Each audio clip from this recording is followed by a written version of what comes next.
പതിവ് പോലെ രാവിലെ നടക്കാൻ ഇറങ്ങിയതാണ് കേട്ടോ. നല്ല വെയിലുള്ള ദിവസേ ഈ പൂക്കൾ കാണാൻ അത്രയും ഭംഗിയാണ് കേട്ടോ. ഈ ഒരു വീഡിയോ ക്ലിപ്പ് ഞാൻ ഇന്നലെ രാവിലെ എടുത്തതാണ്. ഇന്നലെ കണ്ട ഭംഗിയായിരുന്നില്ല കേട്ടോ ഇന്ന്. ഇതളുകളൊക്കെ കൊഴിഞ്ഞ് ഇങ്ങനെ കാറ്റ് വീശി ഒരു ഓരത്ത് ഇങ്ങനെ കട്ട കൂടി കിടക്കുമായിരുന്നു. താഴെ കാണുമ്പോൾ നല്ലൊരു ഫ്ലവർ കാർപ്പറ്റ് വിരിച്ച പോലെ ഉണ്ട്. പക്ഷെ മരത്തിലേക്ക് നോക്കുമ്പോൾ ഒരു വിഷമം കേട്ടോ. താഴെ വീണ് കിടക്കണതൊന്ന് എടുത്ത് നോക്കിയതാണ്. മരത്തിൽ നിൽക്കുമ്പോൾ ഇത് തൊടി പറക്കി ഒന്നും ചെയ്യാൻ പാടില്ല കേട്ടോ. ജപ്പാനില് പൂ പറിക്കണതും കായ്കളൊന്നും പറിക്കണതൊന്നും അത്ര നല്ല സ്വഭാവമല്ല.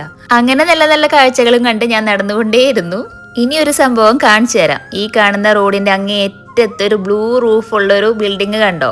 അതാണ് നമ്മുടെ ഡിസ്നി ലാൻഡ്. വീടിന്റെ ഉമ്മർത്തുനിന്ന് അവിടെ വരെ ബസ്സൊക്കെ ഉണ്ട് കേട്ടോ. പക്ഷെ എന്നാലും ഇതുവരെ പോയിട്ടില്ല. അവിടെ പോയാലുള്ള തിരക്കും കാര്യങ്ങളും ആലോചിക്കുമ്പോഴേ പോകാനേ തോന്നാറില്ല. ഇവിടെ ദാ ഒരു പയ്യൻസ് ബോൾ എറിയുന്നുണ്ട്. അത് പിടിക്കാൻ ദേ അപ്പുറത്തൊരാൾ റെഡി ആയിട്ട് നിൽക്കുന്നുണ്ട്.